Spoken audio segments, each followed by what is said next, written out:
From the pages of the X-Chronicles newspaper. Why the myth of Atlantis just won't die.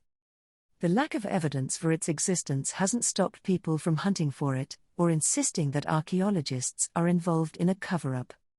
From Tutankhamun's tomb to the Dead Sea Scrolls, there's seemingly nothing archaeologists can't unearth. So why haven't they found Atlantis yet?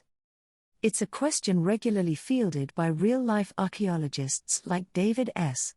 Anderson, who says he's barraged with questions about the island and its supposed existence on a daily basis.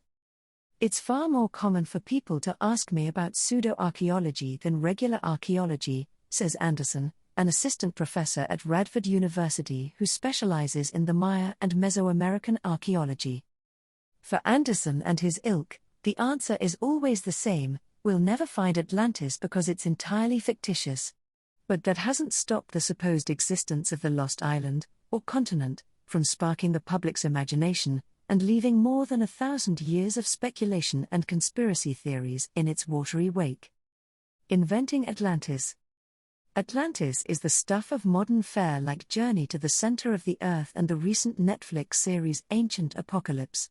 But the story is the brainchild of the Greek philosopher Plato, who featured the island in 2 of his Socratic dialogues from the 4th century B.C. Plato called it Atlantis Nisos, or the island of Atlas, and the philosopher didn't intend it to represent the pinnacle of human achievement. Instead, the island civilization was designed as a fictional foil to the real city of Athens.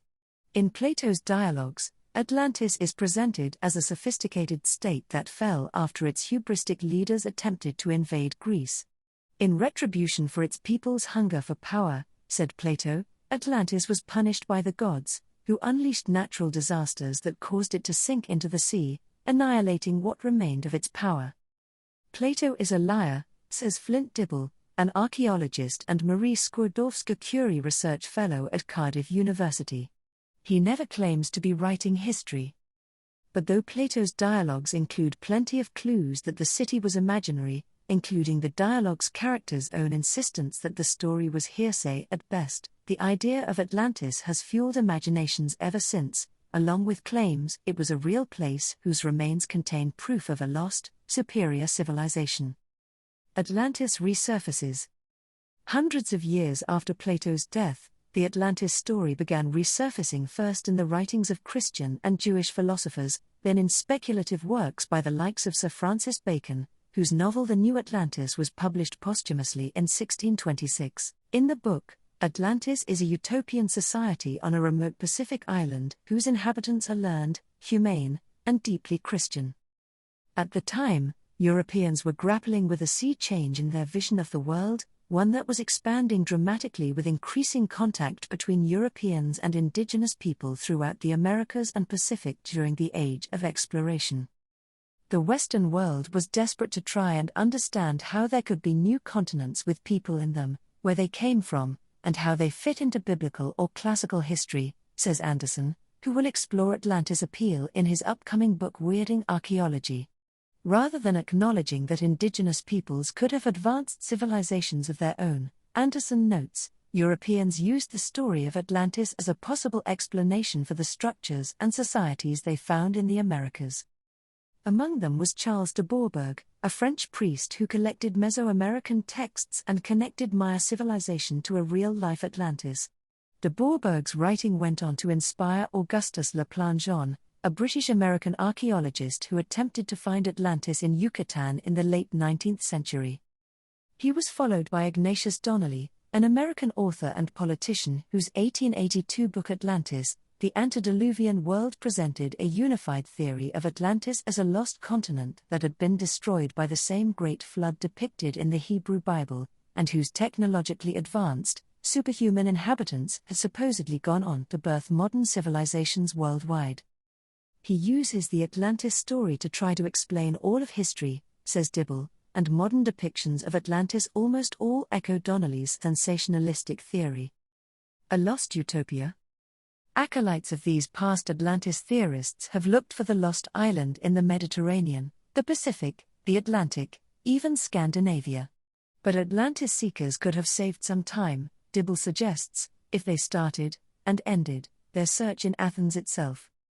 Greek archaeology demonstrates why Atlantis is not a real place to begin with, and why we shouldn't even be looking for it, says Dibble, who has conducted extensive research in Athens' ancient ruins and is writing a book on the Atlantis myth. In Plato's dialogues, the philosopher presents Atlantis as a foil to the city-state of Athens, but even the geographical features in his account of Athens don't add up against the archaeological record. It's not something that has a historical kernel to it, says Dibble. Nor does Plato's fictitious city appear in works of art from Plato's lifetime, indicating that Atlantis was a product of the philosopher's imagination and not a widespread public belief, the conspiracy that wasn't. The lack of actual historical evidence underpinning Plato's parable, however, hasn't stopped people from continuing their hunt and insisting that archaeologists are hiding evidence of the lost city from the public. The idea that archaeologists would cover something up or not publish something is ridiculous, says Anderson. You make a name in archaeology by challenging the status quo. For both Anderson and Dibble, countering widespread public belief in the legendary island, and claims of a shady archaeological conspiracy surrounding its location, has become a sideline to their archaeological specialties, from Dibble's biomolecular studies of isotopes in ancient Greek animal teeth to Anderson's excavations of pre-classic Maya settlements. It's now part of both men's career to speak out against figures like Graham Hancock, a British author and TV host who argues that archaeologists are covering up evidence that an advanced Atlantis-like civilization really existed thousands of years ago, and that its residents were dispersed around the world when a comet crashed into Earth, triggering a catastrophic flood. If you think the study of ancient world is the solving of a riddle, or unraveling the clues of a puzzle, you're stuck in a fantasy world that was created by pulp fiction writers, says Anderson. It's a fun world to play in, but it's not actual archaeological research. Then there's the fact that claims about Atlantis aren't all in good fun. 19th century speculation about Atlantis helped inspire the racial theories behind Nazism, including claims that the continent was the homeland of racially superior Aryans. And the insistence that a lost civilization was responsible for the magnificent cities of the pre-colonial Americas downplays the actual achievements of the real-life indigenous people who built them. I don't think that everybody that believes in this necessarily is a racist or a white supremacist, but the Atlantis myth reinforces white supremacy, says Dibble. Both scholars add that the search for Atlantis undermines the work of legitimate archaeologists, whose discoveries on all continents can be overlooked, ignored, or disbelieved because of the public's ongoing fixation on the imaginary. When people get enamored with this idea, it's much easier to stop believing in experts, says Dibble. That can be entertainment for some, but for others it's a gateway into even darker conspiracy theories. Atlantis was the bad guy. If the public is interested in Atlantis, the scholars suggest, they might want to focus on other parts of the ancient story that still sparks the imagination to this day. For Dibble, who studies ancient people's responses to climate change in their times, the natural disasters inherent in the Atlantis story show how easy it is to focus on floods or earthquakes instead of more ordinary, but equally perilous, climate threats, like drought and food insecurity.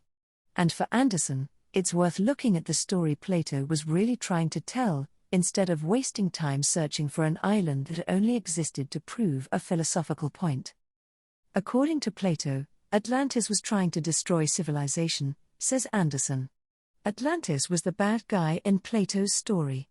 Instead of obsessing over the likelihood of the island's existence, the archaeologist says, it's worth revisiting Plato's own exploration of hubris and the dangers of unchecked power, themes that still resound all too well some 24 centuries after the philosopher first spun his tale.